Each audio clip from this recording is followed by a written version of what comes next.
ನಮಸ್ಕಾರ, welcome back to Chaitra's kitchen. ಎಲ್ಲರೂ ಹೇಗಿದ್ದೀರಾ?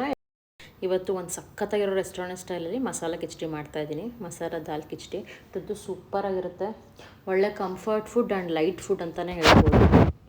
ನೋಡೋಕ್ಕೆ ಎಷ್ಟು ಚೆನ್ನಾಗಿ ಕಾಣ್ತಿದೆ ನೋಡಿ ಕಲರ್. ಸೊ ಇದಕ್ಕೆ ಅಕ್ಕಿ ಹಾಕ್ಬಿಟ್ಟು ಅಕ್ಕಿನ ಒಂದು ಪಾವ್ ಅಷ್ಟು ಮತ್ತು ಒಂದು 2 ಸಣ್ಣ ಬೌಲಲ್ಲಿ ಹೆಸರುಬೇಳೆ ಹಾಕ್ತಾಯಿದ್ದೀನಿ. ಹೆಸರುಬೇಳೆ ಹಾಕಿ ಒಂದೆರಡು ಸತಿ ಚೆನ್ನಾಗಿ ತೊಳೆದು ಇವಾಗ ಬೇಯಕ್ಕೆ ಇಟ್ಕೊತಾ ಇದ್ದೀನಿ. ಒಂದು 3ರಿಂದ 4 ವಿಸಿಲ್ ಕೂಗಿಸ್ಬೇಕಿದೆ. ಸ್ವಲ್ಪ ಮೆತ್ತಿಗೆ ಬೇಯಬೇಕು. ಅನ್ನ ಮತ್ತು ಎಣ್ಣೆ ಹಾಕಿ ಒಂದು ಚಿಟಿಕೆ ಅರಿಶಿನ ಹಾಕ್ಬಿಟ್ಟು ಒಂದು ಸ್ವಲ್ಪ ಎಣ್ಣೆ ಹಾಕ್ಬಿಟ್ಟು ಇದನ್ನು ಬೇಯಕ್ಕೆ ಇಟ್ಕೊಂಡಿದ್ದೀನಿ. ಹಾಗೆ ಈಗ ಒಂದು ಕಡೆ ಅದಕ್ಕೆ ಒಗ್ಗರಣೆ ಮಾಡ್ಕೊತಾ ಇದ್ದೀನಿ. ಮಸಾಲ ನಾವೇನು ಹಾಕಬೇಕಲ್ಲ ಅದಕ್ಕೆ ಒಂದು ಸ್ವಲ್ಪ ಎಣ್ಣೆ ಹಾಕ್ಬಿಟ್ಟು ಎಣ್ಣೆ ಕಾದ್ಮೇಲೆ ಜೀರಿಗೆ, ಒಂದು 4ರಿಂದ 5 ಹಸಿಮೆಣಸಿನ್ಕಾಯಿ ಖಾರಕ್ಕೆ, ಮತ್ತು ಶುಂಠಿ ಬೆಳ್ಳುಳ್ಳಿ ಪೇಸ್ಟ್ ಬೇಕಾದ್ರೂ ಹಾಕ್ಕೋಬೋದು. ಮತ್ತು ಇದು ಪ್ಯೂರ್ಲಿ ಆಪ್ಷನಲ್. ಇದು ಬೆಳ್ಳುಳ್ಳಿ ತಿಂದೇ ಇರೋರು ಬೆಳ್ಳುಳ್ಳಿ ಸ್ಕಿಪ್ ಮಾಡ್ಕೋಬೋದು. ಈರುಳ್ಳಿ ಹಾಕಿ ಚೆನ್ನಾಗಿ ಫ್ರೈ ಮಾಡ್ಕೋಬೇಕು. ಇದಕ್ಕೆ ತರಕಾರಿ ಹಾಕಿದ್ರೂ ತುಂಬಾ ಚೆನ್ನಾಗಿರುತ್ತೆ. ಆ್ಯಕ್ಚುಲಿ ಹೋಟೆಲಲ್ಲೆಲ್ಲ ಏನು ಹಾಕೋದೇ ಇಲ್ಲ, ಬರೀ ಹಾಗೇ ಪ್ಲೇನಾಗಿರುತ್ತೆ. ಸೊ ನಾವು ಮನೇಲಿ ಎಲ್ಲ ವೆಜಿಟೇಬಲ್ಸ್ ಹಾಕಿದ್ರೆ ಚೆನ್ನಾಗಿರುತ್ತೆ. ಇದಕ್ಕೆ ಸ್ವಲ್ಪ ರುಚಿಗೆ ತಕ್ಕಷ್ಟು ಉಪ್ಪು, ಮತ್ತು ನಾವು ಹೆಂಗೋ ಬೇಯಿಸಿಟ್ಕೊಂಡಿದ್ವಲ್ಲ ಅದು ಬೆಂದಿತ್ತು ಒಂದು ಕಡೆ ಕುಕ್ಕರಲ್ಲಿ. ಅದಕ್ಕೂ ನೀರು ಹಾಕಿ ಇನ್ನೊಂದ್ಸತಿ ಕುದಿಯೋಕ್ಕೆ ಇಟ್ಕೊತಾ ಇದ್ದೀನಿ. ಅಷ್ಟೊತ್ತಿಗೆ ಈ ಕಡೆ ನಮ್ಮದು ಈರುಳ್ಳಿ ಟೊಮೆಟೊ ಎಲ್ಲ ಹಾಕಿದ್ವಲ್ಲ ಅದನ್ನು ರೆಡಿ ಆಗುತ್ತೆ. ಸೊ ಈಗ ಟೊಮೆಟೊ ಎಷ್ಟು ಹಾಕಿದ್ರೂ ಚೆನ್ನಾಗಿರುತ್ತೆ. ಒಳ್ಳೆ ಕಲರ್ ಬರುತ್ತೆ ಟೊಮೆಟೊ ಹಾಕಿದ್ರೂ.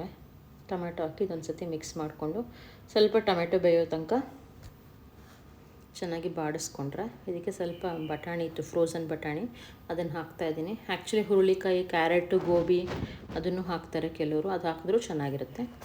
ಮತ್ತು ಅದಕ್ಕೆ ಸ್ವಲ್ಪ ಕಲರ್ಗೆ ನಾವು ಆ್ಯಕ್ಚುಲಿ ಆಲ್ರೆಡಿ ಖಾರಕ್ಕೆ ಹಸಿಮೆಣಸಿನ್ಕಾಯಿ ಹಾಕಿದ್ದೀವಿ. ಇದಕ್ಕೆ ಸ್ವಲ್ಪ ಚಿಲ್ಲಿ ಪೌಡರು, ಕಲರ್ಗೋಸ್ಕರ ಚಿಲ್ಲಿ ಪೌಡರ್ ಹಾಕಿದ್ರೆ ಚೆನ್ನಾಗಿ ಮಿಕ್ಸ್ ಮಾಡಿಕೊಂಡು ಒಂದು ಅರ್ಧ ಸ್ಪೂನಷ್ಟು ಗರಂ ಮಸಾಲ. ಈಗ ರುಚಿಗೆ ತಕ್ಕಷ್ಟು ನೋಡಿಕೊಂಡು ನಾವು ಉಪ್ಪು ಬೇಕಾದರೆ ಹಾಕ್ಕೋಬೋದು. ಮತ್ತು ನಾವೇನು ಒಗ್ಗರಣೆ ಮಾಡಿ ಇಟ್ಕೊಂಡಿದ್ದೀವಲ್ಲ ಈರುಳ್ಳಿ, ಟೊಮೆಟೊ, ಹಸಿಮೆಣಸಿನ್ಕಾಯಿ ಅದೆಲ್ಲ ಹಾಕಿ ಚೆನ್ನಾಗಿ ಮಿಕ್ಸ್ ಮಾಡಿ ಕನ್ಸಿಸ್ಟೆನ್ಸಿ ನೋಡ್ಕೊಂಡು ನೀರು ಹಾಕಬೇಕು ಸ್ವಲ್ಪ. ಇದಕ್ಕೆ ಆ್ಯಕ್ಚುಲಿ ಇದು ಸ್ವಲ್ಪ ನೀರಾಗೇ ಇರಬೇಕು, ತುಂಬ ಗಟ್ಟಿಯಾದರೆ ಚೆನ್ನಾಗಿರಲ್ಲ ಇದು ದಾಲ್ ಕಿಚಡಿ.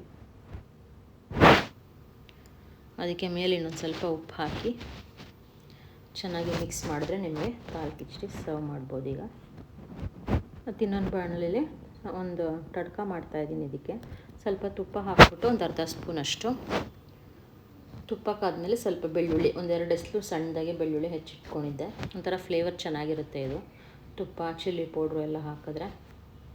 ಸೊ ಅದನ್ನು ಇವಾಗ ನಾವು ಮಾಡಿಟ್ಕೊಂಡಿದ್ವಲ್ಲ ದಾಲ್ ಕಿಚಡಿ ಅದ್ರ ಮೇಲೆ ಹಾಕಿದ್ರೆ ಒಂಥರ ಫ್ಲೇವರು ಚೆನ್ನಾಗಿರುತ್ತೆ, ಒಳ್ಳೆ ಕಲರು ಬರುತ್ತೆ ನಿಮಗೆ. ಸೊ ನೀವು ಎಲ್ಲರೂ ಒಂದ್ಸತಿ ಟ್ರೈ ಮಾಡಿ ನನಗೆ ಕಮೆಂಟ್ ಮಾಡಿ ತಿಳಿಸಿ ಹೇಗೆ ಬಂದಿತ್ತು ದಾಲ್ ಕಿಚಡಿ ಅಂತ. ರೆಸಿಪಿ ಇಷ್ಟಾಗಿದ್ರೆ ಪ್ಲೀಸ್ ಲೈಕ್ ಮಾಡಿ, ಶೇರ್ ಮಾಡಿ, ಹಾಗೆ ಸಬ್ಸ್ಕ್ರೈಬ್ ಮಾಡೋದು ಮಾತ್ರ ಮರಿಬೇಡಿ. ಇದ್ರ ಜೊತೆಗೆ ಸುಮ್ಮನೆ ಪಾಪಡ್ ಇಟ್ಟಿದ್ದೆ, ರಿಜೆಟ್ ಪಾಪಡ್ ಇತ್ತು, ಅದನ್ನು ಹಾಕಿ ಮತ್ತು ಮೊಸರು ಬಜ್ಜಿ ಜೊತೆ ಸರ್ವ್ ಮಾಡ್ತಾಯಿದ್ದೀನಿ. ಇದಕ್ಕೆ ಪಿಕಲ್ ಹಾಕಿದ್ರೂ ಚೆನ್ನಾಗಿರುತ್ತೆ ಸೈಡ್ಗೆ. Thank you for watching. ಜೈ ಶ್ರೀರಾಮ್.